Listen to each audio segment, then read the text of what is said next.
പശ്ചിമേഷ്യയിൽ സംഘർഷം അതിഗുരുതരമായി തുടരുന്നതിനിടെ ജോർദാനിലെ ഇസ്രായേൽ എംബസിക്ക് നേരെ ആക്രമണം. ജോർദാൻ്റെ തലസ്ഥാനമായ അമാനിൽ സ്ഥിതി ചെയ്യുന്ന എംബസിയെ ലക്ഷ്യമിട്ടാണ് വെടിയുതിർത്തത്. നവംബർ 24-നാണ് സംഭവം. അക്രമിയെ വെടിവെച്ച് കൊലപ്പെടുത്തിയതായി റോയിറ്റേഴ്സ് റിപ്പോർട്ട് ചെയ്തു. വെടിവയ്പിൽ 3 പോലീസുകാർക്ക് പരിക്കേറ്റിട്ടുണ്ട്.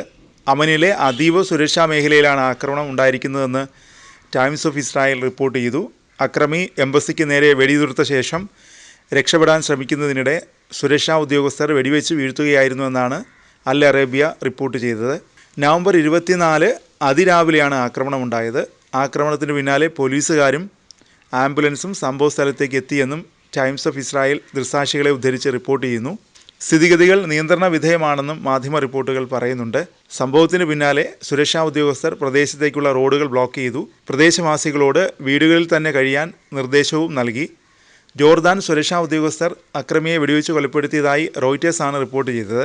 ഗസ യുദ്ധം തുടങ്ങിയ ശേഷം ഇസ്രായേൽ എംബസി സുരക്ഷാ വലയത്തിലായിരുന്നു. പലസ്തീനെ അനുകൂലിക്കുന്നവർ പതിവായി എംബസിക്ക് മുന്നിൽ പ്രതിഷേധങ്ങളും സംഘടിപ്പിച്ചിരുന്നു. ജോർദാനിലെ 12 മില്യൺ ജനസംഖ്യയിൽ നിരവധി പേർ പലസ്തീൻ വംശജരാണ്. ഇസ്രായേലുമായി ജോർദാൻ ഒപ്പിട്ട സമാധാന കരാറിനെ അംഗീകരിക്കാത്ത പൗരന്മാരുമുണ്ട്. അതിനിടെ ഗസയിൽ നിന്ന് ഞെട്ടിപ്പിക്കുന്ന റിപ്പോർട്ടുകളാണ് പുറത്തു വരുന്നത്. ഇസ്രായേൽ കൂട്ടക്കുരുതി തുടരുന്ന ഗസയിൽ പട്ടിണിയും പിടിമുറുക്കുന്നു.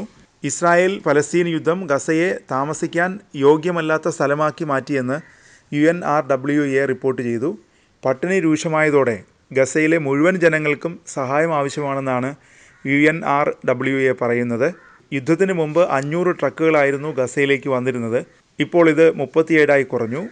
ക്ഷാമം അതിരൂക്ഷമായതോടെ സാധനങ്ങൾ കൊള്ളയടിക്കാനുള്ള സാധ്യതയുമുണ്ട്. ഈ സാഹചര്യത്തിൽ ഗസയിലെ മുഴുവൻ ജനങ്ങൾക്കും സഹായം ആവശ്യമാണ്. പലസ്തീനികൾക്കുള്ള ഭക്ഷണവുമായി എത്തിയ 100ഓളം ട്രക്കുകൾ കൊള്ളയടിക്കപ്പെട്ടതായും UNRWA വ്യക്തമാക്കിയിട്ടുണ്ട്. അതിനിടെ ഇസ്രായേൽ ആക്രമണത്തിൽ ഒരു വനിതാ ബന്ധി കൂടി കൊല്ലപ്പെട്ടതായി ഹമാസ് അറിയിച്ചു.